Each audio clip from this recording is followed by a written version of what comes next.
Hello, I'm Abigail, and I'm going to be doing the objective from Lance, not Alexander, one of my ones from Lance.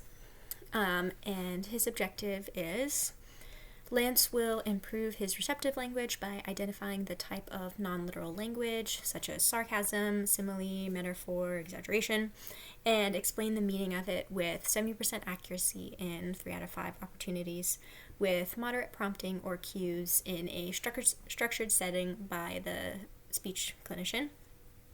So when I looked at Lance's scores, they were fairly below the average, the mean scores, meaning that he had a lot of challenges in areas, and he struggles to understand and interpret non-literal language, and can tend to think things, and which means he's going to tend to take things literally at face value, which can affect his classroom interactions with his teachers, his peers, classroom engagements such as discussions, or just, hanging out with people and when they're saying jokes or using humor.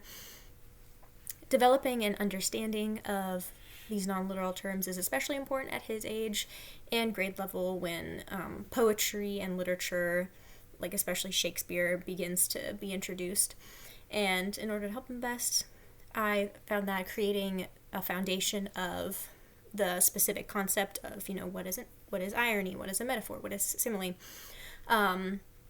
would help benefit him to connect each linguistic piece to a real world example in a structured setting. So creating an understanding of these concepts first allows for an understanding of their kind of nature, which can help him apply it to more real world scenarios in the future, such as when he's interacting with classmates or reading a book. He can kind of understand these things more. So we're going to be using kind of like matching cards almost, but there's going to be a bunch of cards with the different types of non-literal languages or figurative languages, and then right underneath them is like a simple explanation of each one that I'll go through in the beginning of the session. And then here's a pile of a bunch of different examples of hyperbole, irony, personification, whatever, different examples. So he's going to pick one, sound it out, read it out, and then match it to the appropriate column.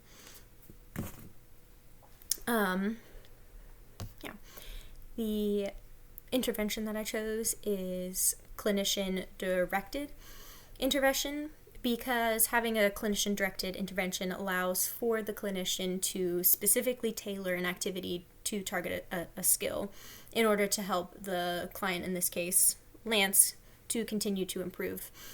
And it helps to provide the client with specific directions and instructions for them to follow and for them to repeatedly practice in order for them to become more familiar with it, as opposed to relying on something to happen naturally in the environment.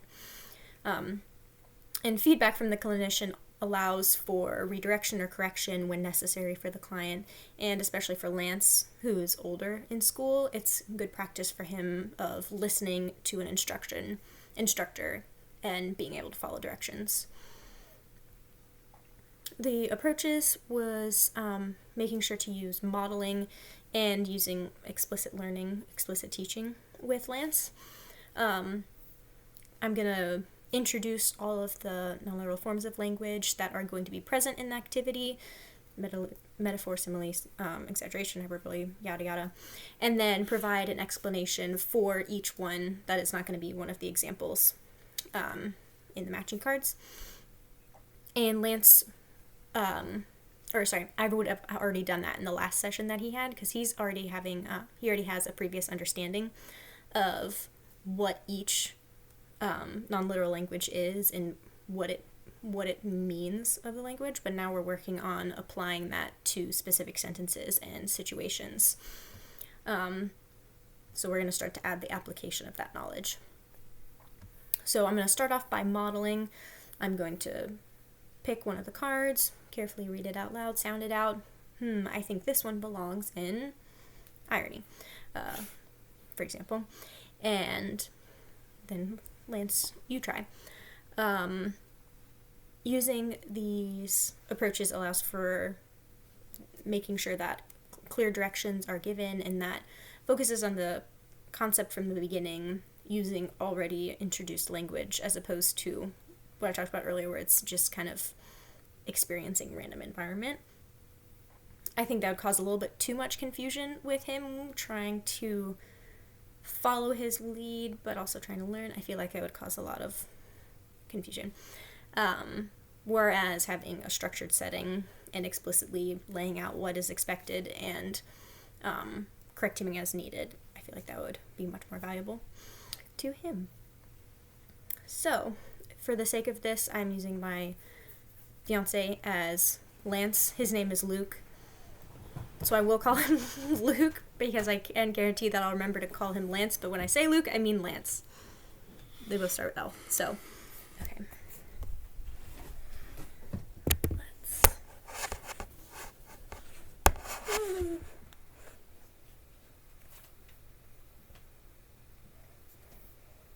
Alrighty, Lance, how are you doing today? I am doing great. I am doing great, Miss Abby. I'm so glad. So, do you remember what we worked on last time? Or do we need a little bit of a refresher? Probably some refreshment. A little bit of a refresher? So remember, we're working on the different types of our non-literal language. So like those figurative language things that you've kind of heard about in school. So like we have irony, which is the opposite of what is expected to happen. An oxymoron, which is using two opposite words together. A hyperbole, which is making something really extra or more than it should be. A simile is something that uses like and as to compare two different things. A metaphor, it's the opposite of a simile. It does not use like or as to compare two things. And personification, I know that's a big word, but that does it means we're giving human traits to something that's not human. So we're going to do a fun activity today to kind of help us learn a little bit more about these and apply them. And so I have a little pile of cards right here that I'm going to show you what to do. So you're going to pull up a card and I want you to try your best to sound it out all by yourself. So this one is, the water is as cold as ice. So I'm going to look at my options. I noticed that it uses as in the sentence, so I know it's a simile, so I'm going to put it right underneath simile. Does that make sense? Do you want to give it a try? Sure. Okay, go ahead and pull one and try.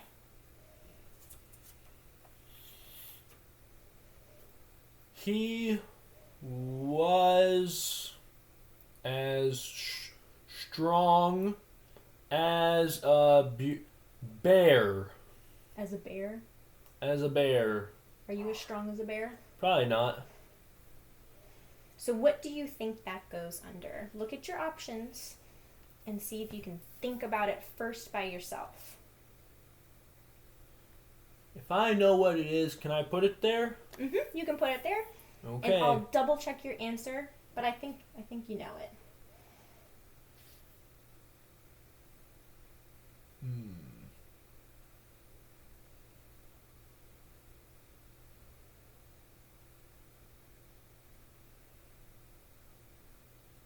Strong is a human trait.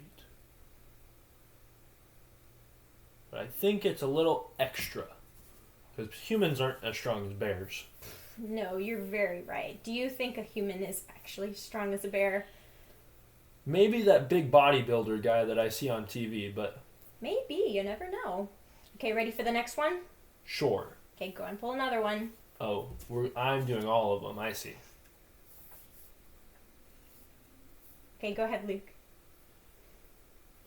The whispering wind. Oh, that's it.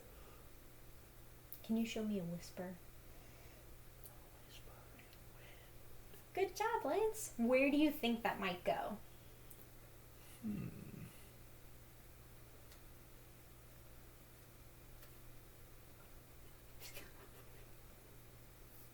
I want you to give it your best guess. And it's okay if you get it wrong because you're still learning and understanding this. So it is okay if you don't know. But I want you to give it your best guess first.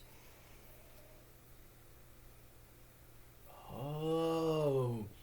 Because you whispered that's a human thing. I think it's a personification. Good job. Awesome job, Luke.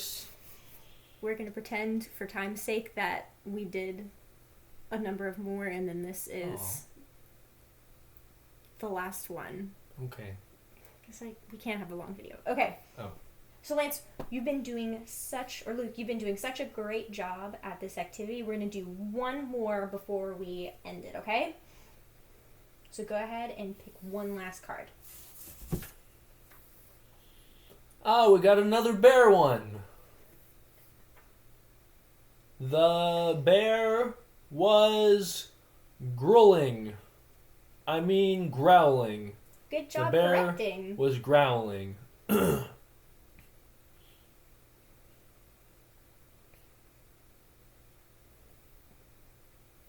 just a sentence.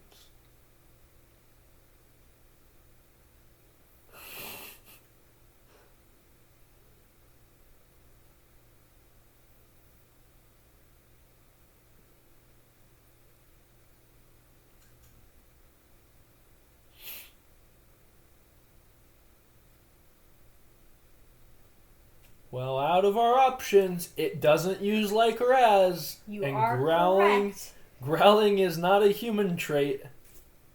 So I think it's a metaphor. You're really close, but it is personification. You are so close. Because but growling, bears growl. Bears do growl, but guess what? It is actually a human word or a human description that we use with growling. Okay.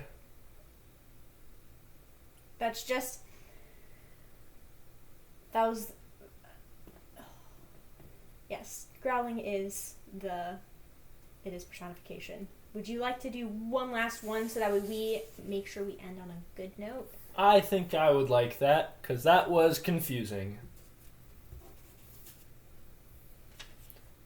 Ooh, the flowers, I know that because my mom likes flowers. The flowers danced.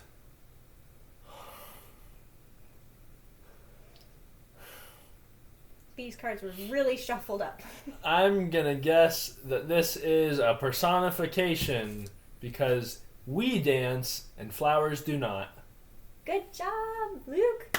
You did an awesome job with this session, and you're doing a really good job. I know some of them were a little bit confusing, but you were able to figure out most of them by yourself. That's just a description that humans use. So technically, it is still personification. If you say so, Miss Humes. Alrighty. Miss Abby. I'll see you at your next session. Bye. Okay. Do I go to my mom now? Yes, you can go to your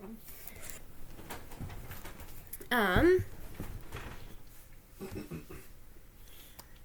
So yes, that was the therapy session with Lance.